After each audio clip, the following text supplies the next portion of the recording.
So I think I made a mistake with this new bit tray project.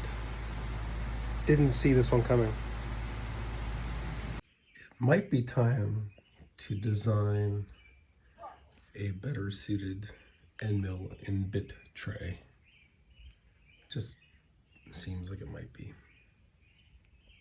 All right, so I have the new bit tray designed. Pretty simple work here in vCarve Pro, not using anything fancy. I am trying out the new version 12 of vCarve Pro.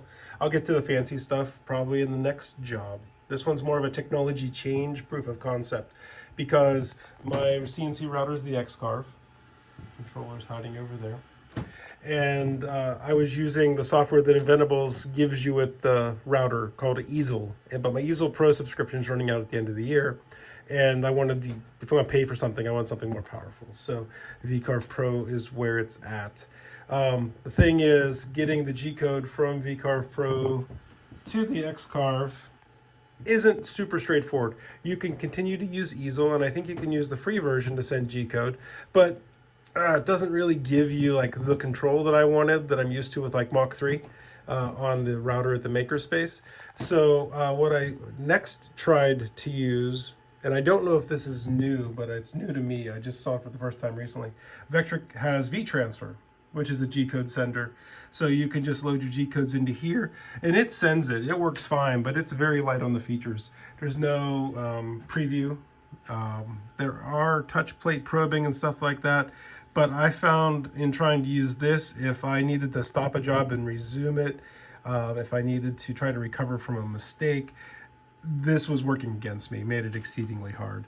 So I went and tried Universal Gcode Sender, which I haven't used in a couple years, and this thing has had a major facelift.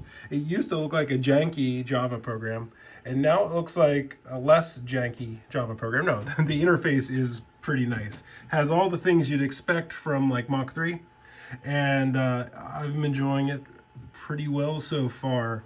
I have the keyboard shortcuts to work up with the number pad pendant here, so now I can get it all set up, and that works out nice. And then I just made this yesterday. This is an XYZ 3-axis zeroing probe. It's 3D printed, as you can see, with some metallicized aluminum tape. This stuff's great. I bought a couple rolls of this to kind of seal up all the ductwork in my basement. And anytime you need like sticky metal, like now, works great.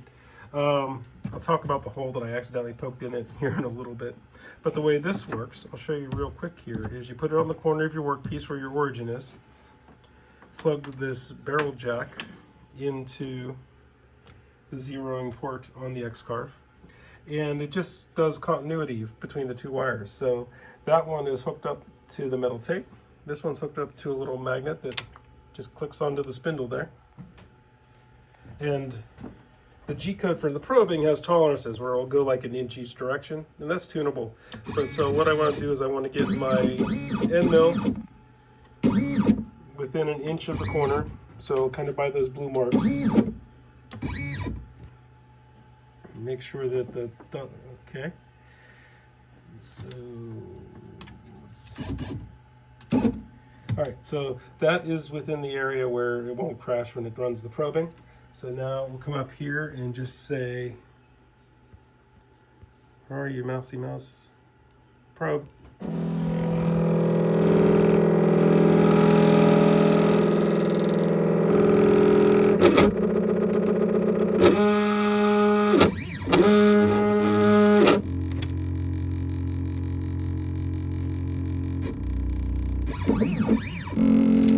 Moved.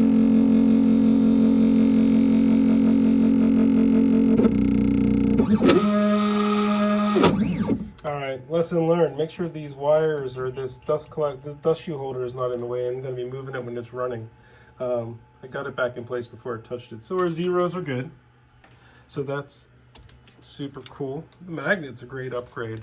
The one that came with the xCarve was just a Z plate. It has this big battery terminal clip, and that's fine. But I don't know. Magnets, man, how do they work? Well, I told you I was going to tell you how I poked a hole in the probe. It's 3D printed, so it's hollow. So it's actually a nice benefit that when you drive your end mills into it, it just yields and doesn't cause any problems. That's why my focus is bad. It's the infrared focus finder on the cameras, and the reflective tape is messing with it. Anyway, I had my origin set on this corner on a previous test, so I had the probe in like this. And I don't know, I thought that if it knew it was the bottom right origin, it would adjust the workpiece directions, but it didn't. So it still went left 1 inch and went down because it thought it was coming off of this side. And it crashed into the plate before I hit the e-stop. But yeah, that's a place where if this was a solid piece of aluminum or brass, things would have got crunchy. Instead, it yielded and saved my workpiece, or my tool.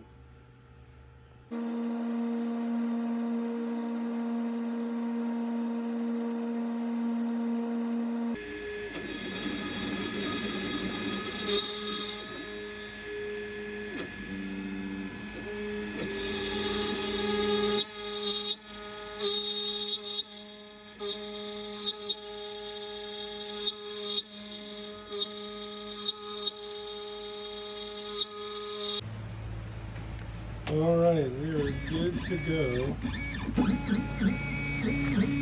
With all my bit holding needs. The thing took a while to run because when I did the 1/8 inch finishing pass, it did a safe move for every one of these holes, where I would have much rather had it spiral down. So I'm gonna see if I can find the setting to make vCarve do that. It would have saved so much time. Got to use my compression Jenny on the outside. I used an upcut for all this because it was doing so much drilling. I didn't really want to stress a downcut or a compression to try to do it. 1/8 inch compression. You need an 8. Can you do that? Can we grind an 1/8 inch compression? So I think I made a mistake with this new bit tray project. Didn't see this one coming. Now it's obvious. I clearly don't have enough bits. Universal Gcode sender. There are several things about it that I really like, and I figured I'd show you instead of tell you because that makes these kinds of videos better. So check this out. All right, one of the main things that I used a lot in Mach 3, but wasn't available in Easel or other things, is this. So once you have your Gcode loaded and you get the visualization of your toolpaths, and then after you zero your thing, you get the toolhead displayed, toolhead displayed right there. And as you jog the route around, the toolhead on the visualization moves. Now what you can use this for is to frame your job to make sure the entire job fits on the workpiece that you have clamped down. You can also make sure that you're not going to crash into clamps within your toolpaths. It's a great way to kind of preview what the actions are going to be, and this will kind of map to where the things are going to be in real life. So I really like that. Since the X controller is running Gerbil, GRBL, and doesn't support tool changes, I think the other feature I really like is in vCarve being able to export the grouping and exporting the different tools as separate files, and then here in the workflow helper loading the different files in the order. So as they run, they'll move through, and that's really nice for not having the tool change command in GRBL. Here's what it's like in vCarve when you don't have tool changes in your controller. So we have the different tool paths here. I've ordered them. These first two are tool 1, the second 2 are tool 2, and the third one's tool 3. So when I go to export as Gcode, I'll do visible toolpaths, multiple files. I'll group where possible. And then when I went and saved that, that's what creates the 3 individual files here. So all in all, I think this was a fun and successful project. All I made was a bit and end mill tray, but the key here was that I found a Gcode sender that I've really been able to optimize for my use case and become comfortable with it, because being able to do your setups and recover from small mistakes before they become fatal mistakes is huge, and getting to know Universal Gcode Sender seems to be the way to go. I'm going to get into Vectric some more. I want to try to use the new vCarve inlay tool instead of doing it the old way and see how that works. So that'll be an upcoming project. I want to do some 3D carving. I got a tapered ball nose Jenny bit. I want to see what kind of fun I can have with that thing too. So, and then I also want to do a video on this, but with improvements. I have a couple things I want to change about it already, but a couple things I'm going to keep the same, and it's a remarkably low-priced and effective tool for getting a 3-axis 0. Well, I hope you like this first Gnarly Burl YouTube video. I've been meaning to do YouTube since October, and it's just been a little bit daunting trying to edit the right thing. And then the biggest problem I've been having is, do I shoot video in portrait or landscape? And since I've been kind of centric on Instagram, I've been shooting tons of portrait, and like, what am I gonna do with this portrait on YouTube? Well, today, the video, I don't know how to cut this thing down to 90 seconds and tell what I want to tell.